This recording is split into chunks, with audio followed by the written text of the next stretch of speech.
And I don't think the school has really helped out the program too much to try to promote it as much. When you go up there to the ag program, there sits a pop machine that you have to mess around with in the shop. And on the other side of the shop's a pallet of Powerade drink left from whatever, I don't know. So it's sort of being used as a storage facility. I suggested he might tell the kids they need a refreshment break every once in a while to sort of empty that pallet out, but he hasn't done that yet. So I don't think the corporation has tried to help the program out any. They still don't have a ventilating system over the welders. When the building was built, we asked to take the old ventilating system up there and put it up, and we were told that a new one would be placed there. Well, that hasn't happened yet. And so they have to open the shop doors to breathe the welding fumes when they're out there welding. Today I was up there, and again, they're short on electrodes. I think purchase order was turned in, it got lost somewhere in the shuffle, and so he had to reorder some when he found out he wasn't going to get any. So I just feel like that, and sort of the concern now is that we're going to drop some of those ag programs and send them to Hoosier Hills and Bloomington.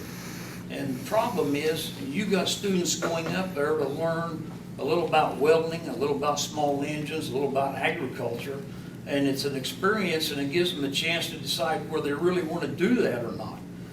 If you don't experience some of that hands-on type stuff, you have no idea whether that's what you want to do as a future or not. And going to Hoosier Hills, when you're spending all day up there, if you don't know what you're getting into, and I can't speak too highly of Hoosier Hills anyway, they wasn't very impressive when I taught school, because I had kids go up there and come back and said they didn't learn anything. Yeah, they've got all kinds of nice equipment and everything else, but they just wasn't forced to do the work. So I think that instead of trying to cut the program and cut out the classes, cut out the feeder program, I understood the 8th grade class may be cut next year and not offering that. And I think there's about 30-some students now in the 8th grade involved in the ag program. It gives them an opportunity to see what's coming up, what they can do in the next 4 years.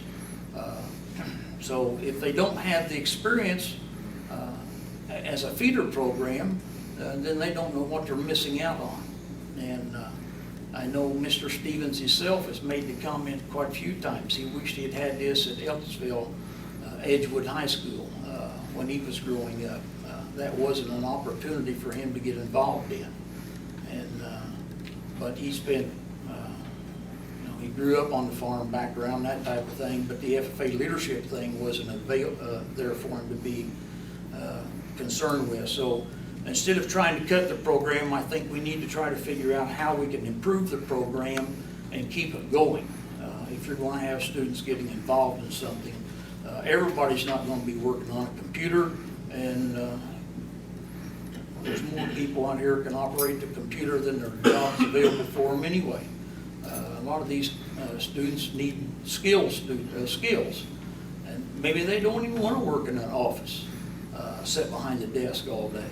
So they would rather be out working with their hands or learning something else. Whereas in the agricultural field, and it's a wide range, if we look at Cook Veterinarian now, they just started a veterinarian program in Bloomington at Cook.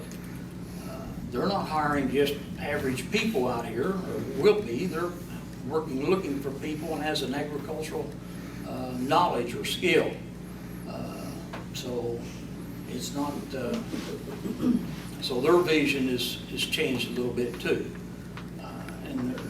So I just want the board to be concerned and realize that what's happening is, if you go up there, it's not a very show place of the shop area. Equipment wise, some of the same stuff was there when I was taught in '02, and some of it was getting outdated then.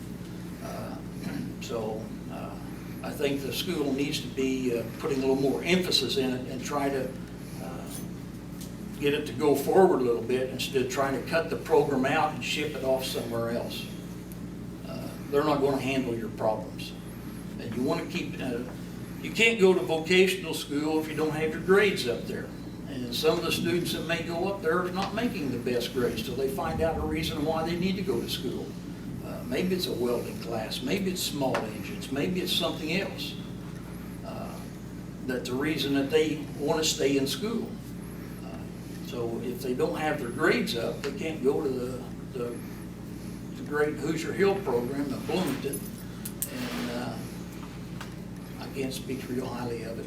I've been there, I know what it is.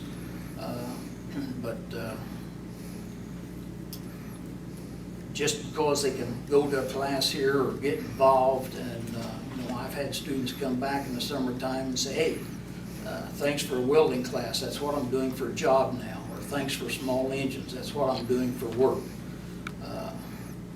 So these students do come back and let you know, you know, or they come back and say, well, we tried to learn more while I was in class. That was another thing. But they realize that it's there. And so I think you need to be putting more emphasis in there and trying to build the program, not trying to cut it out.